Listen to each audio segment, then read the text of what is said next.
financiar todavía más la educación. Jorge Capitanich es senador de Unión por la Patria, lo tengo en línea. Capitanich Graña le habla. Buen día, ¿cómo le va?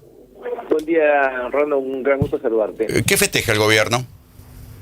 La verdad es que es absolutamente inadmisible esto, porque veníamos de un gobierno con 92 decretos de facultades delegadas, producto de que una oposición amigable le entregó la facultad de la 27742, o sea, la ley base. Segundo, récord de decretos de necesidad de urgencia. Tercero, gobernó 2 años sin presupuesto. Porque ellos querían, sin presupuesto, porque ellos querían, y ahora festejan que tienen presupuesto. Exacto, o sea que, y la verdad es que la pregunta que yo me hago, y le hago a los gobernadores y a los senadores que apoyaron, es, la verdad es que los aportes del Tesoro Nacional lo distribuyen discrecionalmente y se apropian gran parte de esos recursos. Bueno, Segundo, ellos podrán decir que el peronismo hizo lo mismo. pero en general teníamos un sistema de distribución mucho más equitativa desde el punto de vista de los aportes del Tesoro Nacional. Eso se lo puede constatar perfectamente. Usted fue jefe de gabinete, así que debe haber distribuido TN. Totalmente, Bien. totalmente. Y la segunda cuestión que me parece importante. Nosotros, por ejemplo, en el artículo 11 de la ley de presupuesto están y constan las obras públicas a ejecutar. La verdad, prácticamente inexistente. Tercero, le transfirieron a las provincias obras públicas sin financiamiento, y en virtud de lo cual le dieron avales solamente a algunas provincias, Neuquén, Córdoba, Chaco, entre otras, pero no dentro de las 24 jurisdicciones no le dieron por lo menos a 19. Cuarto, el déficit previsional, más o menos nosotros estamos estimando, de las 13 cajas provinciales no transferidas, cerca de 2.850 millones de dólares. Y le dan migaja, 4 o 5% nomás en el presupuesto. También, por ejemplo, lo que es inadmisible, en las universidades. Las universidades están con el 0,47% de financiamiento del Producto Interno Bruto respecto al 2005. Es el año de menor financiamiento relativo. Y en ese contexto falta 2,52 billones de pesos. Y la verdad es que muchos que fueron inclusive dirigentes de Franja Morada y que representan la adalid de la autonomía universitaria terminaron votando en contra. Y eso te quería preguntar, ¿y por qué están votando esto que le puede traer incluso un problema a su propia capacidad de gestión? La verdad es que eso es lo que no entiendo. Porque vos bueno, me alegro, no soy el único que no lo entiende, está bien, gracias. No, pero vos fíjate una cosa, aumentan progresivamente la recaudación del impuesto a los combustibles y finalmente no transfieren ningún centavo para la ejecución de obras públicas y las rutas cada vez están más deterioradas. O sea, se lo cobra ahora ese impuesto que era para reparar rutas, se lo sigue cobrando el gobierno para él, y el gobierno termina siendo socio en el aumento de la nafta. Exactamente, y la otra cuestión, decís, no, el Estado no tiene que hacer nada, vamos a dar una solución de mercado. Bueno, vamos al sistema de peaje. 9.000 kilómetros de peaje. Hace 24 meses que están en el ejercicio del gobierno y no adjudicaron ninguna obra en serio. Por lo tanto, no hay ninguna ejecución de obra y cada vez el riesgo de accidentes viales aumenta de una manera extraordinaria. Otra cuestión, viviendas. ¿Vos viste alguna vivienda que se está haciendo en la República Argentina? No. ¿Viste el nivel de ajuste que hay? Sí, pero ahí incluso, en el caso de la vivienda, y vos, tú fuiste jefe de gabinete y también fuiste gobernador, ¿por qué no le transfieren, por ejemplo, las casas del Procrear que quedaron a medio construirse, las transfieren a los municipios o a las provincias? Tampoco las transfieren. Exacto, y ese es el otro problema. Entonces no finalizan las obras de Procrear, que eso sí tenía un círculo virtuoso porque se utilizaban parte del financiamiento, se ensanchaba efectivamente la generación de empleo, aumentaba los aportes y contribuciones y era un círculo virtuoso. Ese programa era fantástico porque permitía un acceso a muchas familias que de otra manera no pudieran acceder, y lo hacían a tasas de interés muy convenientes y con facilidades que de otra manera no tenían. O el tema también, no se hace inversión en materia de agua potable, de cloacas, de rutas, de pavimento urbano, de áreas verdes y recreación.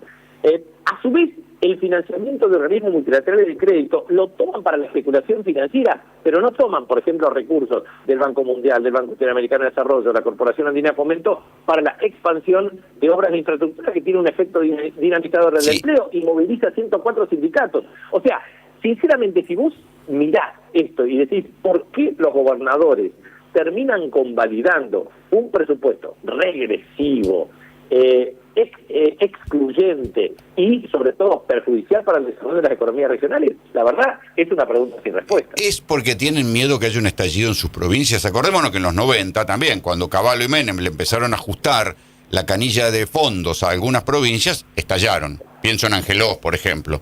Estallaron porque inmediatamente se te genera un estallido social en la provincia porque no le pagas al bien a los policías, a los empleados de salud y a los maestros, y los propios sindicatos te rodean la casa de gobierno y jaque mate. ¿Es por eso?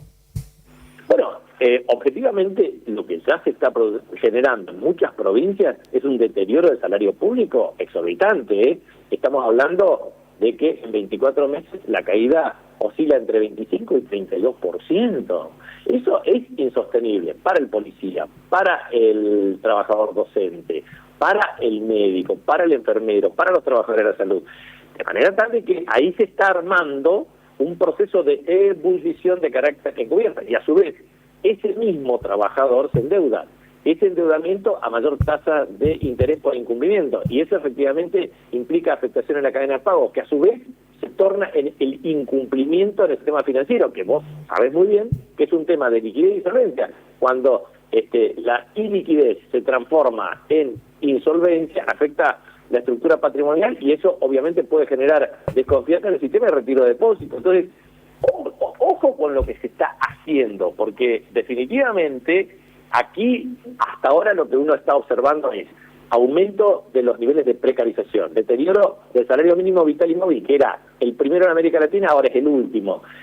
Un mecanismo de sustitución de empleo de buena calidad por empleo de mala calidad, pero cuando se cierran empresas, se cierran pequeñas y medianas empresas, cuando se cierran industrias, cuando se cierran las fuentes de trabajo y no se consigue empleo, eso va incubando una crisis social de magnitud. Y eso, obviamente, se está generando silenciosa y sigilosamente. Sí, pero ahora pareciera que nadie quiere escuchar las advertencias. Y el gobierno menos, porque está convencido que si con esto ganó por el 40%, ¿por qué lo cambiaría? Sí, pero hay una cuestión que es un dato objetivo. Primero, la red social estructural a través de la afiliación universal por hijo, que se instrumenta a partir del 2010 y 2011, esto genera un apaciguamiento en ciertos comportamientos de carácter social. Y eso es un dato objetivo y evidente en materia de mayor inclusión social. También la cobertura del sistema previsional fue mucho más inclusiva y eso naturalmente impide un estallido de la magnitud que tuvimos en la década de 90 con un nivel de cobertura previsional y social mucho más baja. Pero lo que es necesario advertir es lo siguiente. Primero, este modelo es una reminiscencia del 1976-1983. O sea, cuando se produce desindustrialización de carácter progresivo, producto de apreciación cambiaria, apertura indiscriminada de importaciones, destrucción de la base productiva y naturalmente un aumento del atesoramiento en dólares y a su vez de fuga de capitales por diversas características sin la oferta suficiente, eso termina mal, porque no hay ninguna posibilidad de que termine bien. Es lo que estamos viendo algunos que leímos los libros y recordamos cómo terminaron estas cosas. Espera que aquí Fernando Cerolini te quiere hacer una pregunta. ¿Cómo le va, Capitanich? ¿Cómo está? ¿Qué tal? A ver, cae la recaudación, caen los salarios, cayeron en términos reales las jubilaciones. Las 4 principales alimenticias tienen rentabilidad negativa. Primero fue el blanqueo, después vino el fondo y después vino el Tesoro norteamericano. En el ciclo del año 2026, de acá a abril, por ejemplo, que el año pasado parecía que en enero estábamos en el cielo y en abril estábamos en el infierno. ¿Qué cambió? La rentabilidad del tema petrolero es tan alta como para resolver todo este lío, porque no va a aparecer de nuevo el fondo en abril con plata. ¿Qué va a pasar de acá a abril?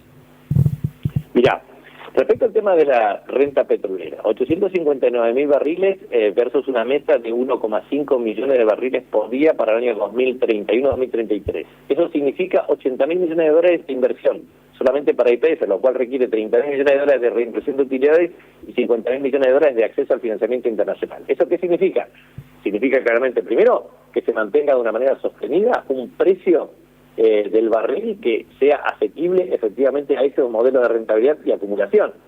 La segunda cuestión es que los minerales de carácter estratégico, por más anuncios que existan, hoy todavía tenemos el 70% depende de oro, plata, etcétera, pero el tema de litio con alto nivel de fluctuación y el tema de cobre que requiere mucho más tiempo. Por lo tanto, ¿es posible que mejoren el nivel de aumento de exportaciones en materia de minerales estratégicos y de gas y petróleo y combustible líquido? Sí, pero eso sin red de proveedores locales, sin cadenas de valor, sin generación de empleo de calidad, no derrama. Y si no derrama, termina en una crisis terrible y estrepitosa. Capitanich, le agradecemos el contacto. Al contrario, un gran abrazo por ustedes. Jorge Capitanich, senador de Unión por la Patria. Capitanich es contador de profesión y se nota, porque el tipo tiene todos los números en la cabeza. Vos le preguntás